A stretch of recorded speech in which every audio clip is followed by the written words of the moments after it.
भूतिया हवेली का रहस्य। गांव से बाहर एक पुरानी हवेली जो दशकों से वीरान पड़ी थी, अपने डरावने किस्सों के लिए कुख्यात थी। लोग कहते थे कि रात को वहां अजीब अजीब आवाजें आती हैं और सफेद साया खिड़की के पास दिखता है। यह जगह इतनी डरावनी थी कि कोई वहां जाने की हिम्मत नहीं करता था। शहर से आए 3 दोस्त आर्यन, निहारिका और विवेक गांव में इस हवेली के बारे में सुनकर उत्सुक हो गए। उनके अंदर के रोमांच ने उन्हें चुनौती लेने पर मजबूर किया। उन्होंने तय किया कि वे इस रहस्य का पर्दाफाश करेंगे और रात में हवेली में जाएंगे। आधी रात के समय तीनों ने टॉर्च और कैमरे लेकर हवेली का रुख किया। जैसे ही उन्होंने अंदर कदम रखा, हवेली के माहौल ने उन्हें असहज कर दिया। ठंडी हवा के झोंके ने उन्हें झकझोर दिया। दीवारों पर अजीब चित्र बने हुए थे और एक पुरानी झूले वाली कुर्सी धीमे धीमे हिल रही थी।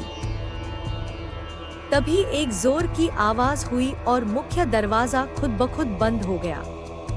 तीनों ने एक दूसरे को देखा। उनकी आंखों में डर साफ दिख रहा था। लेकिन आर्यन ने कहा, डरने की जरूरत नहीं, शायद ये हवा से हुआ है। वे तहखाने की ओर बढ़े।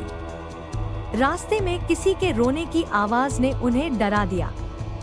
निहारिका ने पीछे मुड़कर देखा, लेकिन वहां कोई नहीं था।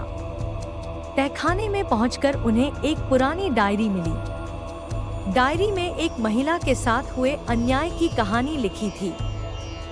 हवेली के मालिक ने उस महिला को बुरी तरह प्रताड़ित करके मार दिया था।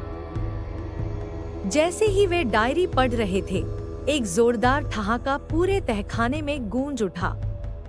अचानक एक सफेद साया उनके सामने प्रकट हुआ। साया ने गुस्से में पूछा, तुम लोग यहाँ क्यों आए हो? तीनों बुरी तरह घबरा गए। विवेक ने डायरी गिरा दी और भागने की कोशिश की। साया ने कहा, मैं इस हवेली में तब तक फंसी रहूंगी जब तक मुझे न्याय नहीं मिलेगा। मेरी कहानी को लोगों तक पहुंचाओ। आर्यन ने हिम्मत जुटाई और साया से वादा किया कि वे उसकी कहानी सबको बताएंगे। साया के गायब होते ही दरवाजा खुल गया। तीनों ने दौड़कर हवेली से बाहर कदम रखा। अगले दिन उन्होंने गांव वालों को पूरी सच्चाई बताई।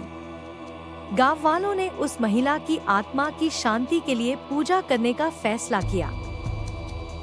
लेकिन हवेली में गूंजने वाली वह ठहाके की आवाज अभी भी तीनों के दिलों में सवाल छोड़ गई। क्या साया को वाकई शांति मिली या यह केवल एक नई शुरुआत थी?